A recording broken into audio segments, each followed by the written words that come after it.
الصلاة والسلام على سيد الأنبياء والمرسلين وعلى آله الطيبين الطاهرين وأصحابه الأكرمين الأفضلين وعلى من والاهم وتبعهم وسار على نهجهم واستنى بسنتهم إلى يوم الدين. أما بعد،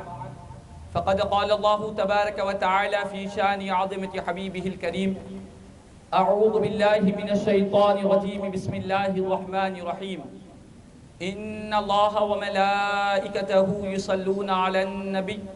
يا أيها الذين آمنوا صلوا عليه وسلموا تسليما. اللهم صل على سيدنا مولانا محمد وعلى آل سيدنا مولانا محمد وبارك وسلم صلاة وسلاما عليك يا سيدي يا حبيبي يا رسول الله صلی اللہ تعالی علیہ وسلم. شہ نشین پر رونق افروز والد محترم محمد حنیف صاحب اور سرپرست اعلیٰ تحریک اصلاح عقائد و اعمال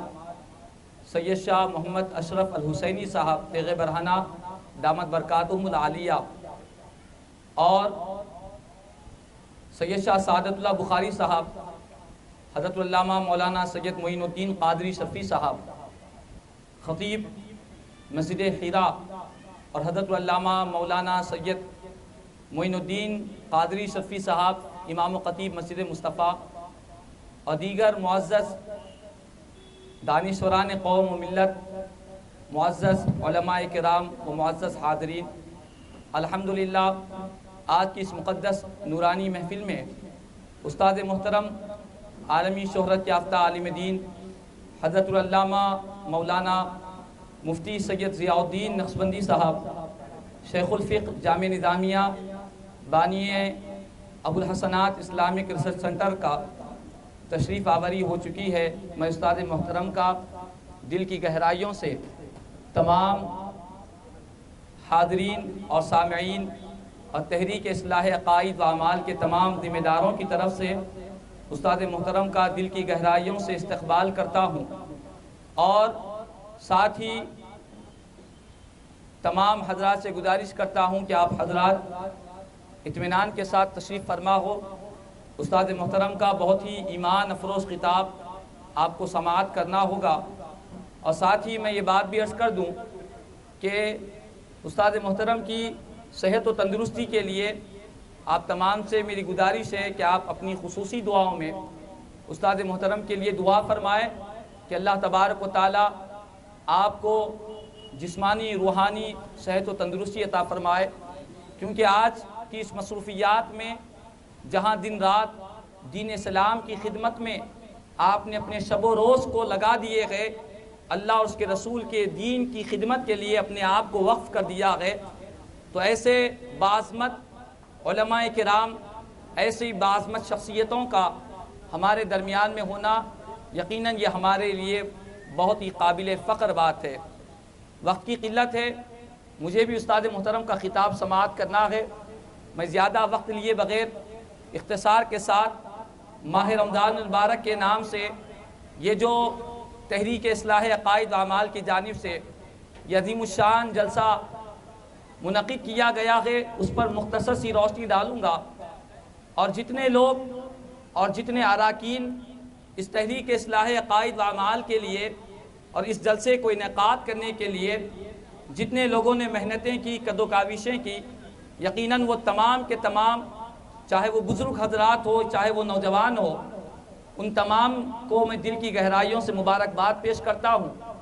پیارے آقا کریم صلی اللہ علیہ وسلم کی ایک حدیث پاک آپ کے گوشے گزار کروں. نبی کریم صلی اللہ علیہ وسلم نے ارشاد فرمایا: ان اللہ تعالی یعطی دنیا من یحب ومن لا یحب. آقا کریم صلی اللہ علیہ وسلم نے فرمایا کہ بے شک اللہ تبارک و تعالی دنیا عطا فرماتا ہے، بے شک اللہ تبارک و تعالی دنیا عطا فرماتا ہے اس شخص کو جس کو وہ چاہتا ہے، اور اس کو بھی عطا کرتا ہے جس کو وہ نہیں چاہتا ہے. دنیا کی دولت، دنیا کی عزت، دنیا کی شہرت، دنیا کی بلند عمارتیں، یہ ساری جتنی دنیا کی چیزیں ہیں اللہ تعالیٰ اپنے چاہنے والوں کو بھی دیتا ہے، اور جس کو اللہ تعالیٰ پسند نہیں فرماتا اس کو بھی دنیا کی دولت عطا کرتا ہے۔ تو کسی انسان کو دنیا کی دولت اگر مل جائے تو وہ یہ نہیں کہہ سکتا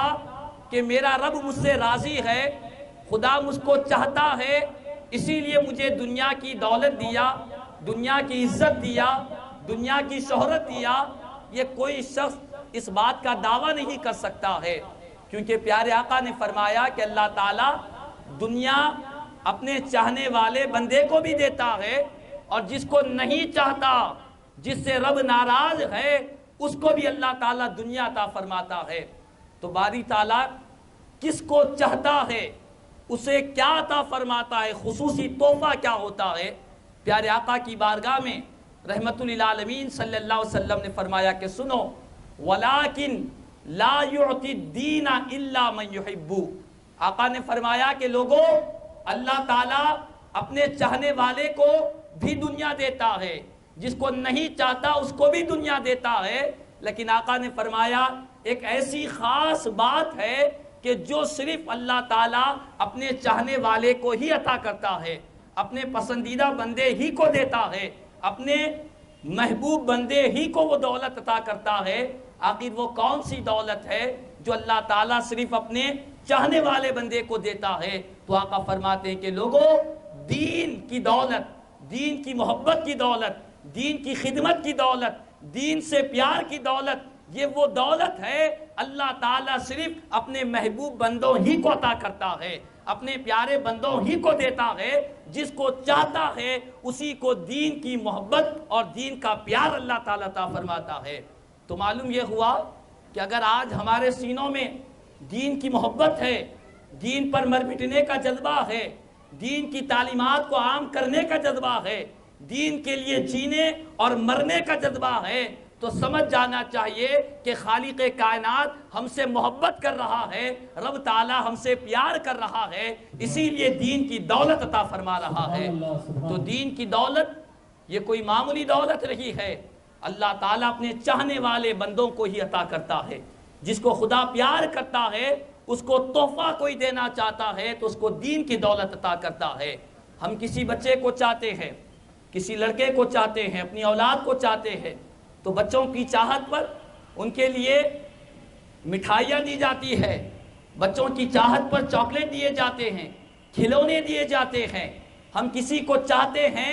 اپنی استطاعت کے مطابق اس کو کچھ نہ کچھ تحفہ دیتے ہیں، لیکن جب عرش والا رب اپنے بندوں کو چاہتا ہے تو ان کو دین کی دولت عطا فرماتا ہے، دین کا پیار عطا فرماتا ہے۔ تو خوش نصیب ہے وہ لوگ، سعادت مند ہے وہ لوگ جنہوں نے اپنی زندگی کو دین کے لیے وقف کیا ہے، جن کے دلوں میں دین کی محبت ہے، پیارے آقا کی لائی ہوئی شریعت سے محبت ہے، حضور کی غلامی سے محبت ہے، جو اپنے صبح و شام کو پیارے آقا کی محبتوں میں جو اپنی زندگی کو گزار رہے ہیں اور دین کے لیے جی رہے ہیں، دین کے لیے مر رہے ہیں، یہ انہی کو اللہ تعالیٰ عطا کرتا ہے جس سے رب پیار فرماتا ہے۔ تو یہ دین کی دولت ہے۔ جو لوگ اس مقدس محفل میں اور اس جلسے استقبال ماہ رمضان کے لیے جن جن لوگوں نے محنتیں کی ہے، ان کو میں دل کی گہرائیوں سے مبارکباد دیتا ہوں کہ یہ وہ تحفہ ہے جو اللہ تعالیٰ اپنے خاص بندوں کو عنایت فرماتا ہے۔ استقبال ماہ رمضان، رمضان المبارک کی آمد ہے۔ اس جلسے کا مقصد یہ ہے کہ جیسے ہی رمضان المبارک یہ ایک اللہ کی طرف سے ایک بہت بڑی نعمت ہے، اور علماء نے بیان فرمایا کہ رمضان یہ اللہ کا مہمان ہے، خدا کی طرف سے ایک مہمان ہمارے درمیان میں تشریف لانے والے ہیں، خدا کی طرف سے ایک عظیم مہمان ہم کو ملنے والا ہے۔ تو اس مقدس مہینے کی ہمیں قدر کرنی چاہیے، اس کا احترام کرنا چاہیے، اس کی تعظیم کرنی چاہیے۔ اس مہینے میں ہم دیکھتے ہیں کہ اکثر و بیشتر بہت سارے لوگ رمضان المبارک کے مہینہ کا آغاز ہوتے ہی ہر ایک کو سحری کی فکر ہوتی ہے، افطار کی فکر ہوتی ہے، کھانے اور پینے کی فکر زیادہ ہو جاتی ہے، اور ساتھ ہی جیسے ہی 10 رمضان کا تاریخ گزر جاتی ہے، پہلا دہا گزر جاتا ہے، اکثر و بیشتر لوگ اپنے کپڑوں کی فکر میں، شاپنگ کی فکر میں، عید کی تیاری کی فکر میں اپنے رمضان کے قیمتی لمحات کو گوا دیتے ہیں۔ اپنے رمضان المبارک کے قیمتی لمحات کو برباد کرتے ہیں۔ یاد رکھ لیں اللہ تعالیٰ نے رمضان المبارک کا مہینہ ہم کو کیوں دے رہا ہے، رمضان کا مقصد کیا ہے؟ رمضان المبارک کو بھیجنے کا مقصد یہ ہے کہ تاکہ جو بندے خدا سے دور ہو چکے ہیں وہ خدا کے قریب میں ہو جائے، جن کا تعلق اپنے رب سے کٹ چکا ہے، رمضان کی رحمتوں کے صدقے میں بندے کا تعلق خدا سے مضبوط ہو جائے، خدا سے قائم ہو جائے۔ اسی لیے اللہ تعالیٰ رمضان المبارک کا مہینہ عنایت کرتا ہے۔ لیکن اس مہینے میں بھی غفلت کرنا اور کھیل کود میں گزار دینا، کھانے پینے میں برباد کر دینا، اس مہینے کے ایک ایک لمحے کو غنیمت سمجھنے کے بجائے بیکاری میں وقت برباد کر دینا، یہ بڑی ہی بدعقلی اور بڑی ہی گمراہی والی بات ہے۔ پیارے آقا کریم صلی اللہ علیہ وسلم نے حدیث پاک میں ارشاد فرمایا کہ لوگوں، جب رمضان المبارک کا مہینہ آتا ہے تو اللہ تبارک و تعالی ثواب کی شرح میں اضافہ فرما دیتے ہیں، ثواب کی شرح میں اضافہ ہو جاتا ہے۔ وہ کیا ہے؟ تو پیارے آقا نے فرمایا کہ اگر کوئی شخص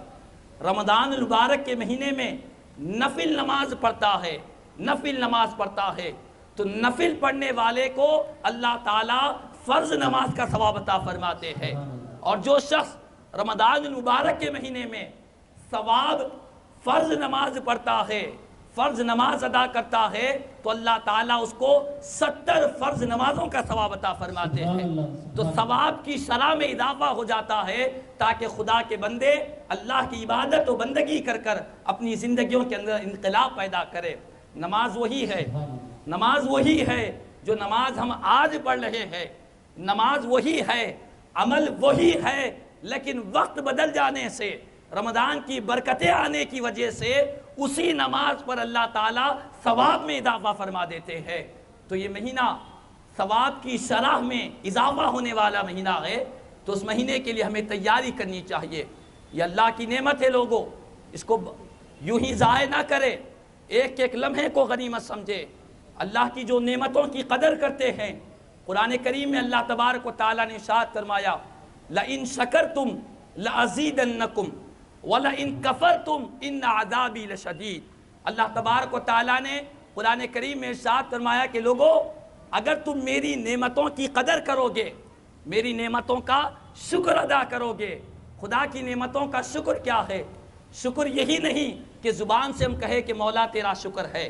یہ صرف زبانی شکر نہیں ہے، بلکہ عملی طور پر بھی اللہ کا شکر ادا کرنا چاہیے۔ وہ عملی طور پر اللہ کا شکر کیا ہے؟ وہ یہ ہے کہ رمضان المبارک یہ اللہ کی نعمت ہے، اس مہینے میں اپنے آپ کو زیادہ سے زیادہ عبادتوں میں لگائے، خدا کی بندگی میں لگائے، نمازوں میں لگائے، قرآن کی تلاوتوں میں لگائے۔ یہ حقیقت میں رمضان المبارک کی قدر کرنا ہوا اور اللہ کی نعمت کا شکر ادا کرنا ہوا۔ اور اللہ نے فرمایا لَإِن شَكَرْتُمْ، اگر تم میری نعمتوں کا شکر ادا کرو گے تو بندو، میں نے ایک نعمت دیا ہے، تم نے شکر ادا کیا، اس نعمت کا احترام کیا، اس کی تعظیم کی، اس کے جو تقاضے ہیں ان تقاضوں پر عمل کیا، تو خدا کا وعدہ ہے، قرآن کا اعلان ہے کہ جو میری نعمتوں کا شکر ادا کرے گا میں اس کی نعمتوں میں اور اضافہ کروں گا، اس کو اور نعمتیں دوں گا، اور برکتیں دوں گا، اس کی زندگی میں خیر و برکت اللہ تعالیٰ نازل فرما دے گا جو خدا کی نعمتوں کی قدر کرتا ہے۔ اور فرمایا وَلَئِن كَفَرْتُمْ، اور اگر تم میری نعمتوں کی ناقدری کرو گے، رمضان اللہ کی نعمت ہے، اس کی اگر ہم ناقدری کریں گے، اس کا احترام نہیں کریں گے، اس کی تعظیم نہیں کریں گے، ماہ رمضان کے مہینے میں غفلتوں میں رہ کر نمازوں کو چھوڑ دیں گے، ماہ رمضان کے مہینے میں روزہ رکھنے کی استطاعت ہونے کے باوجود روزہ نہیں رکھیں گے، رمضان کے مہینے میں تراویح نہیں پڑھیں گے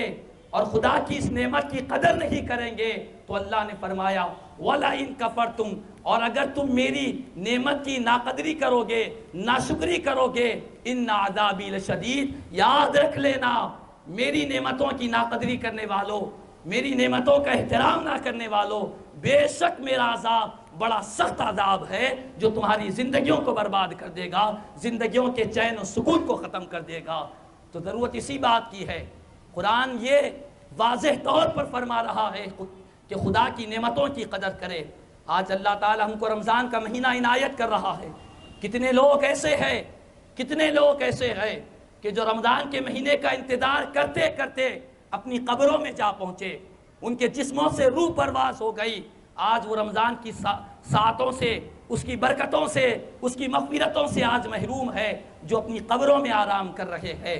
آج اللہ نے ہم کو موقع دیا ہے، اللہ تعالی ہم کو رمضان المبارک کا ایک موقع عنایت کر رہا ہے، اس کے لیے ہم تیار ہو جائے، کمر کس لے اور عبادتوں کے لیے مصلوں کی پیٹھ پر سوار ہو جائے اور خدا کو راضی کرتے رہے، خدا کو پکارتے رہے، نماز کے ذریعے، قرآن کی تلاوت کے ذریعے، تہجد کے ذریعے، صلاۃ التسبیح کے ذریعے، دعا و استغفار کے ذریعے اللہ کی بارگاہ میں گڑ گڑاتے ہوئے دعائیں کرے، کیونکہ یہ مہینہ بڑی برکتوں اور عظمتوں والا مہینہ ہے۔ آج ہم اپنی زندگی کے وقت کو غنیمت سمجھے۔ ابھی مجھ سے قبل حافظ و قاری حضرت علامہ مولانا سید معین الدین قادری شرفی صاحب آپ کے سامنے بیان کیے کہ مسجد ہیرا کے پاس ایک نوجوان لڑکے کا جو مسجد کی خدمت کیا کرتے، 23 سال کی عمر میں ان کا انتقال ہوا۔ سوچے کہ کیا یہ مرحومین جن کو ہم اپنے ہاتھوں سے قبروں میں تدفین کر کر آ رہے ہیں، کیا یہ ہمارے لیے عبرت کے لیے کافی نہیں ہے؟ کیا ہماری زندگیوں میں انقلاب پیدا کرنے کے لیے کافی نہیں ہے؟ یہ نوجوان، یہ جو انسان، ہمارے دوست احباب رشتہ دار جن کا آج انتقال ہوا، وہ ہمارے ساتھ کھاتے تھے، ہمارے ساتھ پیتے تھے، وہ بھی دنیا میں زندگی گزارنا چاہتے تھے، ان کے دلوں میں بھی آرزویں تھی، تمنائیں تھی، وہ بھی چاہتے تھے کہ میری بھی شادی ہو، میرے بھی بچے ہو، وہ بھی چاہتے تھے کہ میں بھی دنیا میں لمبی عمر زندگی گزاروں، لیکن اللہ کا وعدہ ہے وَلِكُلِّ أُمَّةٍ أَجَلٌ فَإِذَا جَاءَ أَجَلُهُمْ لَا يَسْتَأْخِرُونَ سَاعَةً وَلَا يَسْتَقْدِرُونَ۔ اللہ کا وعدہ ہے کہ قرآن قدوس نے ارشاد فرمایا کہ ہر انسان کے لیے ایک موت کا وقت مقرر ہے، جب وہ موت کا وقت آ جاتا ہے لا یستأخرون ساعتا ولا یستقدمون، نہ ایک لمحہ پیچھے ہٹتے ہیں نہ ایک لمحہ آگے بڑھ سکتے ہیں، یہ خدا کا فیصلہ ہو چکا ہے۔ تو اس فیصلے سے پہلے ہماری زندگی کا وقت کیا ہے ہم نہیں جانتے لوگوں، اس مہینے کی ہم قدر کر لیں۔ کتنے لوگ ہمارے ساتھ گزشتہ سال سحری کیا کرتے، افطار کیا کرتے، رمضان کی خریداری کے لیے ہمارے ساتھ بازاروں میں جایا کرتے۔ کتنے خواتین ایسے ہیں کہ جو رمضان المبارک کی تیاری میں خواتین کے ساتھ رہا کرتے، آج ان میں سے کئی لوگ ہمارے درمیان میں نہیں ہے، ہماری صفوں میں نہیں ہے، ہماری تراویح میں بھی نہیں رہیں گے۔ تو یہ اس بات کی طرف ہم کو آگاہ کیا جا رہا ہے کہ بندو، یہ جو تمہارے درمیان میں جو حالات بدل رہے ہیں، یہ اس لیے ہے تاکہ بندہ نصیحت حاصل کرے، عبرت حاصل کرے، اپنی زندگی میں انقلاب کو پیدا کرے۔ اور انقلاب کیسے آتا ہے، زندگیوں میں تبدیلی کیسی آتی ہے؟ تو اللہ نے قرآن میں ارشاد فرمایا کہ بے شک اللہ تعالیٰ اس قوم کو نہیں بدلتا حتیٰ یغیروا ما بانفسہم، یہاں تک کہ وہ اپنے آپ کو نہ بدلے، اپنے آپ کے اندر انقلاب کی کوشش نہ کرے، اپنے اندر جو اللہ نے اختیار عطا فرمایا ہے اس اختیار کے ذریعے ایک قدم اللہ کی بارگاہ میں کب تک نہیں بڑھائیں گے، اللہ تعالیٰ اس قوم کو تبدیل نہیں فرماتا ہے۔ تو آج ضرورت اسی بات کی ہے، اللہ نے آج ہم کو موقع عنایت کیا، رمضان مبارک آج ہمارے درمیان میں تشریف لانے والے ہیں، اس مہینے کی قدر کرے۔ کتنے نوجوان ہیں کہ رمضان کے مہینے میں ہم دیکھتے ہیں بازاروں میں کھلے عام گٹکے کھا کر، پانے کھا کر، سگریٹ پیتے ہوئے، اور بہت سارے لوگ جو کام کرتے ہیں، جو ٹیلر والے ہیں، کسی کا کچھ پیشہ ہے، میں نے اکثر پیشے والوں کو دیکھا کہ رمضان کے مہینے میں ہٹے کٹے ہیں، طاقتور ہے، روزہ رہ سکتے ہیں، پھر بھی روزہ نہیں رکھتے۔ ان سے پوچھا جائے کہ بھائی روزہ کیوں نہیں ہے؟ کہتے ہیں کہ ہمارا سیزن ہے، کمانے کا موسم ہے، تجارت کا موسم ہے، ترقی کا موسم ہے، اگر ہم روزہ رکھیں گے تو ہم ترقی نہیں کر سکیں گے، ہمارا کاروبار نہیں چلے گا، اسی لیے روزے کو چھوڑ دیتے ہیں۔ یاد رکھ لو، یہ بڑی ہی بھیانک والی بات ہے۔ حدیث پاک میں نبی کریم صلی اللہ تعالیٰ علیہ وسلم نے ایک مرتبہ ممبر شریف پر پیارے آقا نے ایک قدم رکھا، آمین فرمایا، دوسرا قدم رکھا، آمین فرمایا، تیسرا قدم مبارک آقا کریم صلی اللہ علیہ وسلم نے تیسری سیڑھی پر قدم رکھا، پھر آمین فرمایا۔ صحابہ کرام نے عرض کیا کہ حضور ہم نے ایک عجیب معاملہ دیکھا کہ آپ نے 3 مرتبہ 3 سیڑھیوں پر قدم رکھتے گئے اور آپ نے ہر مرتبہ آمین فرمایا. تو آقا نے فرمایا کہ بات یہ ہے کہ میرے پاس ابھی ابھی جبرائیل آئے تھے، میرے پاس ابھی ابھی جبرائیل آئے تھے. انہوں نے کہا کہ اللہ کی رحمت سے دور ہو جائے، خدا کی رحمت سے دور ہو جائے وہ شخص جو رمضان کے مہینے کو پائے، رمضان المبارک کے مہینے کو پائے، پھر بھی اللہ کی عبادت کر کر، خدا کی بارگاہ میں توبہ و استغفار کر کر اپنے آپ کو جنت کا مستحق نہ بنا لے، ایسا شخص اللہ کی رحمت سے دور ہو جائے. اللہ اکبر. یہ کس نے بیان کیا؟ جبریل امین نے کہا، اور ان کے کہنے پر رحمت للعالمین صلی اللہ علیہ وسلم نے آمین فرمایا ہے. بتاؤ پیارے آقا نے جب آمین فرمایا ہے تو ہمارے لیے کتنی ہی غور و فکر والی بات ہے کہ رمضان کی ساتوں کو اگر ہم برباد کر دیں گے، یہ نہ سوچے کہ رمضان آتا رہے گا جاتے رہے گے، ہم ایسی ہی زندگی گزارتے رہیں گے، یہ رمضان نہیں اگلے رمضان میں رہیں گے، یہ اس طرح دھوکے میں اور غفلتوں میں زندگی برباد نہ کرے. مصطفیٰ منفلوطی نامی ایک بہت بڑے ادیب گزرے ہیں عربی زبان میں. ان کا ایک مضمون ہے جو ہمارے جامع نظامیہ میں پڑھایا جاتا ہے، الغد جس کا نام ہے. اس میں انہوں نے انسان کی زندگی، جو انسان سمجھتا ہے کہ آج نہیں کل کریں گے، کل نہیں پرسوں کریں گے، اس سال نہیں اگلے سال کریں گے، اس طرح انسان جو اپنے آپ کو دھوکہ دیتا رہتا ہے، اس کو آگے کرتے ہوئے فرمایا اذا رفع الانسان قدمها لیضع اذا رفع الانسان قدمه لیضعها فی خروجه من باب قصره ولكن لا يدري ایضعها على عتبة القصر ام على حافة القبر. عربی زبان کے اس ادیب مصطفیٰ منفلوطی نے اپنی الغد کے مضمون میں بیان کیا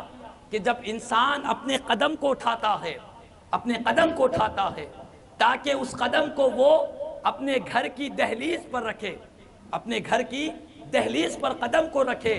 لیکن وہ جانتا نہیں ہے کہ جس قدم کو اس نے اٹھایا ہے گھر کی دہلیز پر رکھنے کے لیے،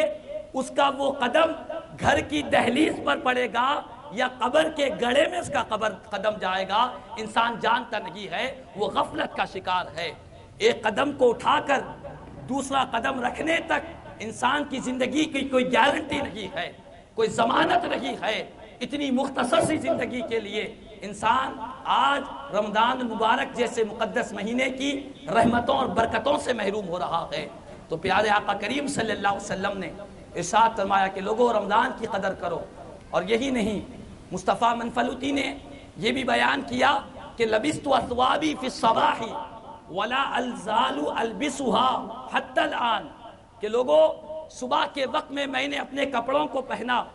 اپنے ہاتھوں سے پہنا ہے اور اب تک پہنا ہوا ہوں. میں یہ جانتا ہوں ہمارے کپڑے ہم صبح میں اپنے ہاتھوں سے پہنتے ہیں، اب تک پہنے ہوئے ہیں، یہ ہم جانتے ہیں، لیکن ہم یہ نہیں جانتے کہ ان کپڑوں کو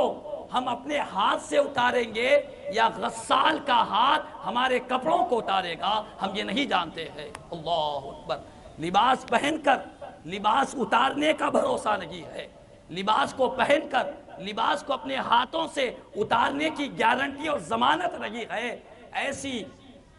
زندگی کے لیے اور ایسی غفلتوں میں ہم اپنی زندگیوں کو برباد کر رہے ہیں. تو خدا را ہم کو چاہیے کہ ماہ رمضان کے اس عظیم رحمتوں اور برکتوں والے مہینے کے ایک ایک لمحے کو غنیمت سمجھے اور اللہ کی عبادت و بندگی میں گزارے. کہیں ایسا نہ ہو کہ ہماری یہ غفلتیں ہم کو قبر کی تاریکی میں پہنچا دے، ہماری یہ غفلتیں ہم کو اللہ تبارک و تعالیٰ کی ناراضگی والا بندہ بنا دے. اسی غفلتوں کی وجہ سے ہم ہلاک و برباد ہو جائیں گے. اسی لیے نبی کریم صلی اللہ علیہ وسلم نے بار بار تاکید کرتے رہے کہ میرے امتیوں تم غفلتوں کی نیند سے بیدار ہو، زندگی بڑی مختصر ہے، بڑی ہی کم تر ہے. اور علماء کرام نے یہاں تک بیان کیا کہ دیکھو آج ہم بڑی بڑی پلاننگیں کرتے ہیں، منصوبہ بندیاں کرتے ہیں کہ یہ کریں گے، وہ کریں گے، وہ کھائیں گے، یہ کھائیں گے، وہ عمارت بنائیں گے، یہ عمارت بنائیں گے. آج ہماری زندگی دنیا کی پلاننگوں میں گزر رہی ہے، لیکن پیارے آقا نے فرمایا حدیث پاک میں، نبی کریم صلی اللہ علیہ وسلم نے ارشاد فرمایا کہ دیکھو دنیا کی نعمتوں کی مثال اور آخرت کی نعمتوں کی مثال، ان دونوں کو سمجھانے کے لیے پیارے آقا نے فرمایا کہ دیکھو تمہارے ہاتھ کی ایک انگلی ہے، ایک انگلی ہے، اس انگلی کے ایک پر کو تم سمندر کے اندر ڈبا دو۔ آقا نے فرمایا سمندر کے اندر انگلی کے پر کو ڈبا دو اور اس انگلی کے پر کو نکالو، پھر دیکھو کہ تمہاری انگلی کو کتنا پانی لگا ہوا ہے، انگلی کو کتنا پانی لگا ہوا ہے۔ آقا فرماتے ہیں کہ لوگوں وہ جو سمندر ہے وہ سمندر آخرت کی نعمتیں ہیں، جنت کی نعمتیں ہیں، اور یہ انگلی کو جتنا پانی لگا ہے یہ دنیا کی کمتر نعمتیں ہیں۔ اللہ اکبر! ہم سمندر کی نعمتوں کو چھوڑ کر، سمندر کے پانی کو چھوڑ کر اس انگلی کو لگے ہوئے مختصر سے پانی کے پیچھے پڑے ہوئے ہیں، ہم اسی کو اپنی زندگی سمجھ رہے ہیں۔ اور آقا نے فرمایا کہ نہیں مومنوں، اللہ نے نیک بندوں کے لیے، عبادت گزاروں کے لیے، خدا کے پیارے بندوں کے لیے اللہ نے ایسی ایسی نعمتیں تیار کی۔ آقا کریم صلی اللہ علیہ وسلم نے فرمایا، حدیث قدسی ہے کہ اللہ تبارک و تعالیٰ نے فرمایا اعددت لعبادی الصالحین ما لا عین رأت ولا اذن سمعت ولا خطر علی قلب بشر۔ آقا فرماتے ہیں کہ لوگوں، دنیا کی نعمتوں پر مرنے والوں، دنیا کی ظاہری نعمتوں کو سب کچھ سمجھنے والوں، اپنی زندگی کے وقت کو اس دنیا کے لیے برباد کرنے والوں، آقا نے فرمایا کہ اللہ تعالیٰ فرماتا ہے، خدا فرماتا ہے کہ جو بندہ میرا ہو جاتا ہے، جو بندہ میری رضا کے لیے زندگی گزارتا ہے، میری خوشنودی کے لیے زندگی گزارتا ہے، جو نیک بندے ہوتے ہیں، اللہ نے فرمایا کہ اے میرے نیک بندو، میں نے تمہارے لیے جنت میں ایسی نعمتیں تیار کر رکھی ہے، نہ کسی آنکھ نے ایسی نعمتوں کو دیکھا ہے، نہ کسی کان نے ان نعمتوں کو سنا ہے، نہ کسی انسان کے دل سے ان نعمتوں کا خیال گزرا ہے۔ ایسی نعمتیں میں نے نیک بندوں کے لیے تیار کر رکھی ہے۔ ایسے عظیم نعمتیں اللہ نے ہم گنہگاروں کے لیے، خطاکاروں کے لیے موقع دیا ہے کہ بندو زندگی کے رخ کو تبدیل کرو، زندگی کے ایکٹیویٹیز کو تبدیل کرو،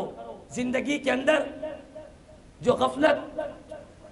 غفلت اور کوتاہی روز بروز بڑھتی جا رہی ہے، اس غفلت و کوتاہی سے بیدار ہو جاؤ۔ اللہ تبارک و تعالیٰ نے جنت میں عظیم الشان محلات کو تیار کر رکھا ہے، نہ کسی آنکھ نے دیکھا،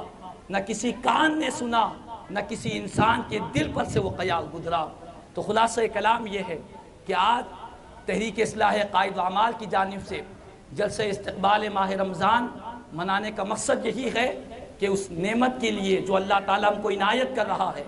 اللہ کا مہمان ہمارے درمیان تشریف لا رہے ہیں، اس کے لیے ہم ذہنی طور پر تیار ہو جائے، اپنے آپ کو تیار کر لے،